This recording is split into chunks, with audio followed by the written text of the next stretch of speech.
Congratulations, you have once again found a must-see horror film for your pre-bedtime viewing. The story is set in an abandoned mining site located in the United States. A young boy named Aiden is seen playing alone at the entrance of the mine. Suddenly, a frightening roar is heard nearby. The noise frightens the boy considerably. The boy quickly returns to his father's vehicle and accurately recounts the unsettling sound the boy has just experienced. However, Aiden's father is preoccupied with his work inside the mine and does not give much attention to his son's concerns. He instructs Aiden to remain in the car and not to wander off, assuring him that he will finish his work soon. It is important to note that the mine has been deserted for years, raising the question of what the father is actually doing there. The father dons a gas mask, ignites a flare, and proceeds into the deepest section of the mine. It is revealed that he and his accomplice are using the site as a clandestine location for manufacturing illegal drugs. Believing the location to be sufficiently hidden, the two are startled by an unusual noise coming from the adjacent mine just as they finish producing the drugs and prepare to leave. Curious and apprehensive, they summon their courage and move toward the origin of the noise. Little did they know that the bags hanging above were actually amulets placed by the locals to ward off evil spirits. The two intruders not only awaken the sleeping monster, but also have an intimate encounter with it without warning.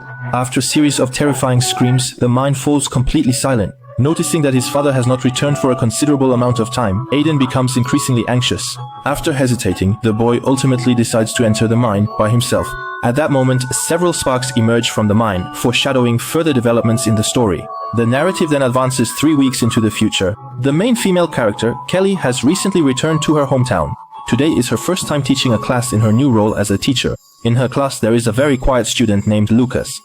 Throughout lessons, Lucas appears distracted and keeps his head down, drawing something that is not visible to others. Because of his introverted personality, he frequently becomes the target of bullying by his classmates. Despite these incidents, Lucas consistently remains silent and don't resist. On that particular day after school, Lucas chooses not to return home immediately, but instead walks to a nearby lake. At the lakeside, the boy spots a skunk foraging for food. Lucas picks up a stone and, with practiced ease, kills the skunk in the next moment. Upon returning home, Lucas carefully approaches his bedroom door. The door is secured with a double lock and adorned with a cloth bag identical to one previously seen in the mine. The nature of what lies behind the door is not immediately revealed in the film, further heightening suspense. Late at night, Lucas is seen lying in bed, repeatedly gazing at a family photograph. The boy then produces an unattractive rag doll and proceeds to sever its head with a small knife.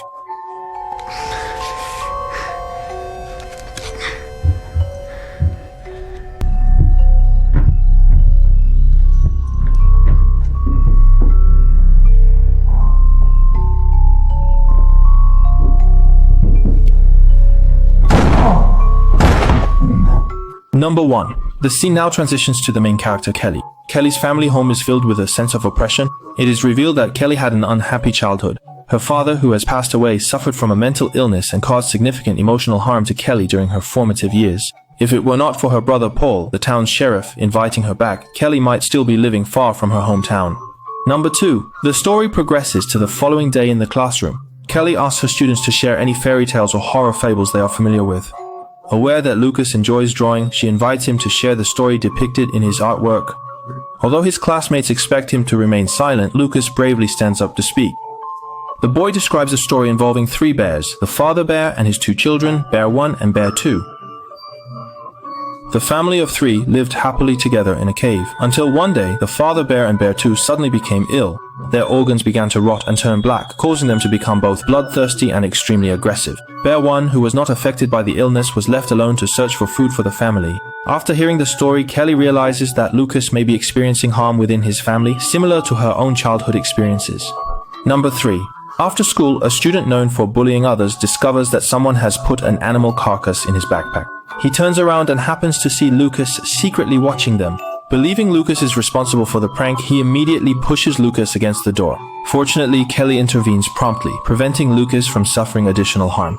She arranges for the school nurse to examine Lucas's injuries and subsequently investigates his family's circumstances. It is revealed that Lucas's mother passed away some time ago, leaving him to live with his father and younger brother, Aiden. To gain a better understanding of Lucas's situation, Kelly calls his home, but the call goes unanswered for an extended period.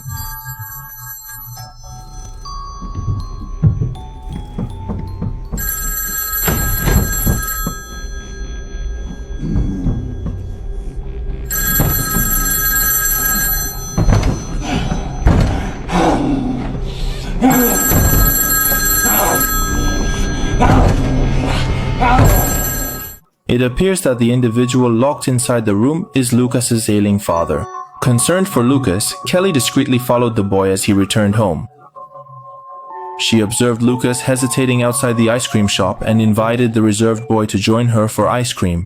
To build rapport, Kelly shared that her own experiences were similar to Lucas's. She explained that her mother had also passed away at an early age, and her father had caused her considerable emotional pain. Their conversation progressed well until the topic shifted to Lucas's father and brother, at which point Lucas suddenly became withdrawn. The boy got up to leave before finishing his ice cream. On his way home, Lucas began to worry about what he would have for dinner. Suddenly, the boy noticed several crows circling overhead. Tracing the direction in which the crows landed, Lucas discovered the carcass of an animal in the nearby muddy area. Meanwhile, Kelly, still concerned, managed to find Lucas's home. She knocked on the door several times but received no answer.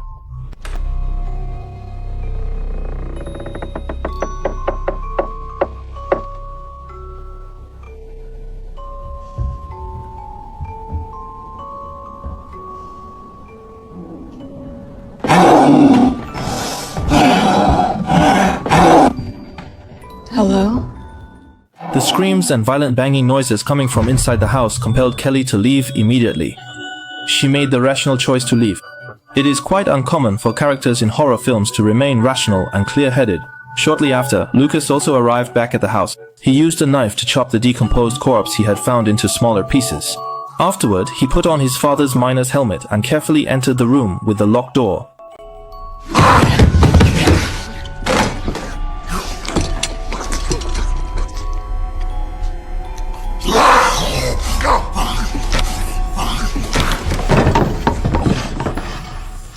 Aiden, the younger brother, is quite unlike his father and appears to retain some rationality. He does not enjoy eating raw meat and instead relies on snacks that Lucas steals to satisfy his hunger. Aiden is aware that his father becomes extremely weak after eating, so he advises his brother to visit him at a later time.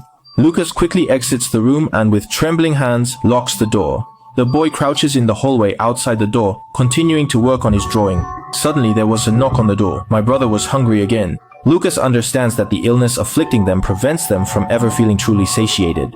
Feeling helpless, Lucas puts on his headphones, embraces a stuffed toy, and falls asleep in the darkness. Early the following morning, Lucas goes into the forest to set up traps for hunting. Suddenly, the boy hears footsteps nearby and cautiously hides behind a tree to observe. The boy discovers that a local hunter has found the body of a deceased man. The corpse bears horrifying wounds, indicating it may have been attacked by some kind of wild animal. The hunter promptly reports this discovery to the police, and the case is assigned to Paul, the protagonist's brother. The intact face of the deceased makes it clear that he is the same colleague who was manufacturing drugs with Lucas's father at the beginning of the film. The forensic examiner is puzzled by the gruesome condition of the corpse, as he has never encountered such unusual wounds throughout his career. The body appears to have died from an animal attack, but it is also covered with human bite marks, making it impossible to explain by conventional reasoning. At the same time, teacher Kelly discovers Lucas's drawings in his desk. She gives the drawings to the female principal and states that she is confident Lucas is experiencing abuse at home. She expresses his hope that the principal will arrange a home visit as soon as possible. After reviewing these unsettling drawings, the principal, like teacher Kelly, decides to conduct an unannounced home visit to Lucas's residence. However, when faced with the unlocked door, the principal demonstrates a surprising lack of judgment.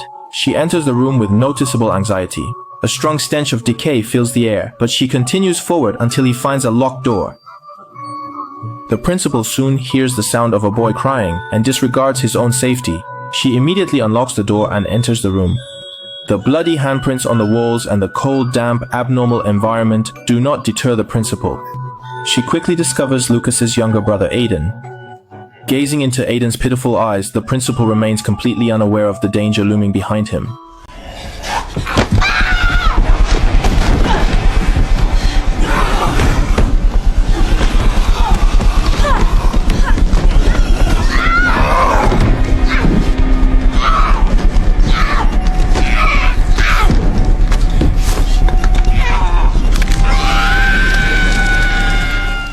The female principal was unable to react in time and was immediately consumed by the monster before her. After experiencing human flesh for the first time, Lucas's father underwent his ultimate transformation. A red light began to radiate from his chest and his body started to contort in an unnatural manner. Eventually, several large antlers protruded from his mouth. The following day, Officer Paul continued to investigate the case involving the body found in the forest. By analyzing the mineral dust residue left on the body, they were able to quickly identify the location of the illegal drug production mine. Inside the mine, they discovered skin pouches hanging from the ceiling, as well as numerous antlers scattered across the ground. However, the experienced hunter explained that, according to his many years of hunting, these antlers were not formed naturally, but were instead connected to a local legend. Since they were unable to uncover additional significant clues, the group decided to temporarily leave the mine. The narrative then shifts to Lucas, who had just finished his school day. As usual, Lucas walked home by himself, but was intercepted midway by the school bully who frequently harassed him. Not wanting to engage with the bully, Lucas turned around and chose a different path home. Suddenly, a monster with antlers leapt out from a nearby tree.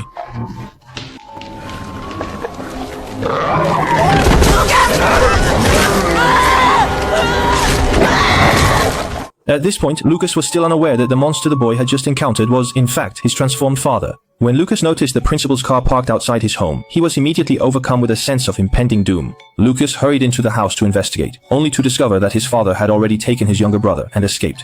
Simultaneously, the fresh bloodstains in the hallway suggested that the female principal had been attacked and consumed by his father. In an effort to protect his family from suspicion, Lucas first went to the yard and covered the principal's car with a cloth. The boy then returned to the hallway and meticulously cleaned the bloodstains from the floor. The fact that a boy of just 7 or 8 years old was capable of such actions indicates that his life experience is far beyond what one would expect at his age. Since the principal had not been seen for several days, Kelly was slow to realize that something was wrong. After suspecting that the principal may have been harmed, Kelly immediately instructed Paul and another police officer to conduct an investigation at Lucas's residence. However, after knocking on the door for an extended period, they did not receive any response. Because he did not have a search warrant and was mindful of his responsibilities as a police officer, Paul had no choice but to leave temporarily and return to the police station for the time being. At the same time, the mother of a local bully arrived to report that her son had inexplicably gone missing after school the previous day. Taken together with the principal's disappearance, these events appeared to be highly coincidental. Nevertheless, Paul maintained that there was little connection between the two cases. Kelly was frustrated by this assessment and insisted that they should visit Lucas's home to clarify the circumstances. After all, the principal had disappeared immediately following a home visit. Since Paul's search warrant had not yet been issued, proceeding without it could result in an accusation of unlawful entry. Given his status as a police officer, the consequences of such an accusation would be even more severe. With no alternative, Kelly returned to Lucas's house once more. But as soon as he reached the front door, she noticed that there was an extra car in the yard. When she opened the cloth, she confirmed that it was the missing principal's car. Upon uncovering this vital clue, Kelly promptly notified the police and summoned Paul along with another officer to the scene. Following a thorough search, they quickly discovered the remains of the principal, who had suffered a brutal death on the second floor. The condition of the principal's body was nearly identical to that of another corpse previously discovered in the forest. This similarity suggested that both incidents were the work of the same perpetrator. Additionally, the investigators found another, highly unusual corpse at the scene. The interior of this body had been entirely emptied, leaving behind only a burnt and blackened skin. It appeared as though something had violently burst from within the individual. Fortunately, using fingerprints found on the skin, the police were able to positively identify the victim as Lucas's father, who had previously never revealed himself. Meanwhile, downstairs, Kelly finally encountered Lucas as the boy was about to return home. Seeing the fear on Lucas's face, Kelly immediately pulled him into a hug, his eyes full of compassion and concern. Rather than allowing Lucas to return home, Kelly brought him directly to the hospital. After a comprehensive medical evaluation, the doctor concluded that Lucas was emotionally fragile, likely due to having endured severe psychological trauma. Lucas's physical health was also found to be poor, with symptoms of severe malnutrition. The medical staff recommended that Lucas be hospitalized for further observation before making a final health assessment. During his stay in the hospital, Lucas was finally able to experience a period of restful sleep. The boy dreamed about the things his father had said to him before losing his grip on reality.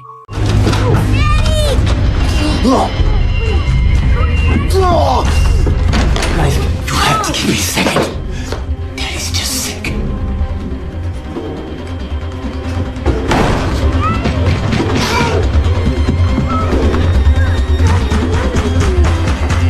No!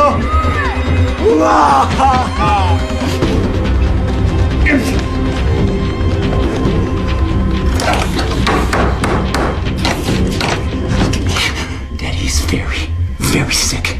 You lock that fucking door. No matter what I do, you don't open that door. Hear me? Lock it!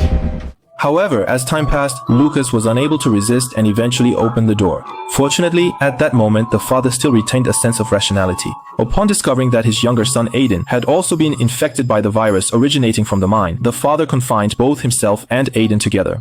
Meanwhile, Paul and Kelly located a hunter who was an indigenous local resident. After examining Lucas's hand-drawn illustration and the leather pouch used for sealing, the hunter shared with them a story that had been passed down in the local community for centuries. According to legend, during a brutally cold winter, a lost hunter's severe hunger drove him to cannibalism. And after feasting on human flesh, he became crazed and transformed into an amorphous spirit that could take many forms and roam the forest for fresh victims. His insatiable appetite was never satisfied. However, Paul regarded these claims as completely unfounded. Nevertheless, the elderly man continued to explain that the antler demon's sole weakness is that it becomes extremely vulnerable after it has eaten. It is only during this period of weakness that one can attempt to remove the antler demon's heart, which is the only way to eliminate it entirely. Later that night, the authorities finally discovered the body of the notorious student who had bullied others at school. This time, the circumstances of the victim's death were even more gruesome than those observed in previous cases. The boy's internal organs had been entirely chewed apart, and his body was violently ripped into 2 pieces. It was evident that no human could have committed such an act. Confronted with this inexplicable scene, Kelly, who was present, finally accepted the possibility that the antler demon was real. However, as a law enforcement officer, Paul continued to uphold the principles of scientific investigation. Once Lucas's condition was stable, Kelly brought him home from the hospital.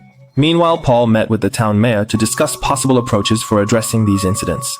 Before departing, Paul assigned a colleague to stand guard at Kelly's house to ensure the safety of both her and Lucas. During their conversation, Kelly recounted the tragic death of Lucas's father. Unexpectedly, Lucas insisted that his father was not dead, but had instead transformed into a stronger entity. Lucas then showed several new drawings and stated that his father would return that night to take him away. The boy explained that after reuniting with his family, he would never again be subjected to bullying. Suddenly, a loud and unsettling roar was heard from the vicinity of the house. The officer stationed outside, seeking to understand the situation, reported the incident to Paul using his radio before proceeding alone toward the origin of the noise. When he opened the wooden door of the shed, he discovered only a young boy inside, who appeared entirely harmless. The officer was just preparing to escort the boy outside.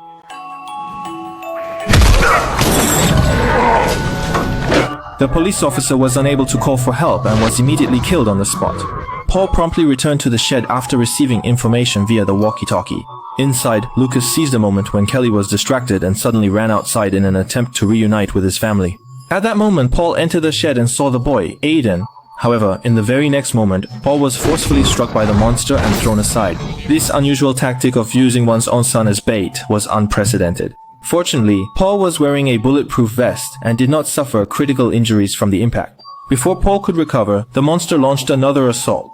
During the struggle, sparks reappeared inside the mine. It appears that these sparks are the primary method through which the virus is transmitted. After the monster departed, Kelly immediately went to the scene to assess Paul's injuries. Although Paul was severely injured, he remained conscious. While administering first aid to Paul, Kelly stated her intention to rescue Lucas. Based on the drawings made by the child, it was clear that he had gone into the mine.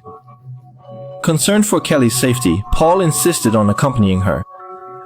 They quickly drove to the mining site together. Kelly first called an ambulance for Paul, and then proceeded inside carrying a handgun. Upon reaching the deepest part of the mine, she indeed found the 2 boys hiding in a corner. Meanwhile, the hungry monster was gnawing on animal carcasses nearby. However, the light from the flashlight immediately drew the monster's attention to their location. Kelly reacted quickly and immediately drew her gun and fired. To her surprise, the bullets had little effect on the monster, causing it no apparent harm. Fortunately, Kelly stayed calm and used her quick thinking to ignite a flare, which frightened the monster and made it repeatedly retreat. According to the advice of a seasoned hunter, the monster is at its weakest immediately after feeding. Therefore, it was logical for Kelly to engage the monster in single combat using an iron rod. During the tense confrontation, Lucas seized the opportunity to approach the monster from behind and stabbed it directly in the heart. The monster that was once so good at ambushing was killed by his own son. What a filial son! Kelly remembered the advice from the old hunter. To completely destroy the monster, its heart must be eradicated. She immediately grabbed the knife and forcefully cut out the monster's entire heart. They believed the nightmare was over, but suddenly heard a roar similar to that of a fawn coming from behind. A red glow emerged from Aiden's chest, signaling that a new antlered creature was awakening. Faced with this unfortunate boy, Kelly could not bring herself to act immediately. However, considering the circumstances, she recognized that decisive action was necessary. But just as she was about to act, Lucas stepped in front of his brother. Despite his young age, Lucas fully understood everything that was happening. Despite knowing that Aiden could not be saved, Lucas did not want to lose his only remaining family member. After Kelly's gentle persuasion, Lucas reluctantly stepped aside.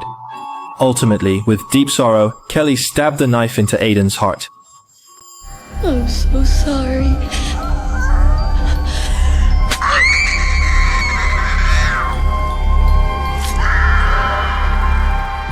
But is everything truly finished? After leaving the mine, Kelly saw how weak Lucas was and decided to adopt the unfortunate child. She knelt down and gently wiped the black liquid from the boy's lips. At first, she assumed it was merely dust from the mine.